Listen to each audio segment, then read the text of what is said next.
ఆడవాళ్ళని తక్కువ అంచనా వేస్తాం కానీ బుద్ధిశ్చాపి చతుర్గుణ అన్నారు. మగవాడి కంటే తెలివితేటలు ఆడదానికి 4 రెట్లు ఎక్కువ అన్నారు. 4 రెట్లు ఎక్కువ. బుద్ధిశ్చాపి చతుర్గుణ. మగవాళ్ళు చాలా మంది స్నేహితుల వలలో పడి వాళ్ళకి హామీ సంతకాలు పెట్టేసి ఆస్తులు కోల్పోయిన వాళ్ళు చాలా మంది ఉన్నారు. ఆ సమయంలో పెళ్ళానికి చెప్పుంటే సరైన సలహా ఇచ్చేది, మీరు చచ్చినా పెట్టకని చెప్పరు. ముందు పెట్టేశాక మా క్లోజ్ ఫ్రెండ్, క్లోజే సీ తీసేస్తే లూజ్. ఇప్పుడు లూజ్ అయింది. అప్పుడు భార్యను అడగాలి ఖచ్చితంగా. ఆస్తి హామీ సంతకం అంటే ఏమనుకుంటే సంతకం ఊరికే ఏమి సంతకం, ఉపాధ్యాయులు రిజిస్టర్లో చేసే సంతకం కాదు అది. ఓ రోజు తేడా రావడానికి హామీ సంతకం కొంపలు అంటుకుంటాయి. రేపు పొద్దున వాడు కట్టాడు, మనం కట్టాలి. పెళ్ళం బిడ్డలు ఏమవుతారు, రోడ్డును పడతారు. అటువంటిప్పుడు భార్యకి చెప్పాలా వద్దా?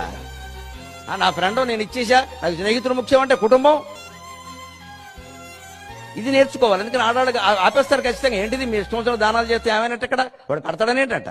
అమ్మ వాడు మోసం చేయడం నీకేంటి లెక్క అంటారు. అని వినాలి అటువంటిప్పుడు.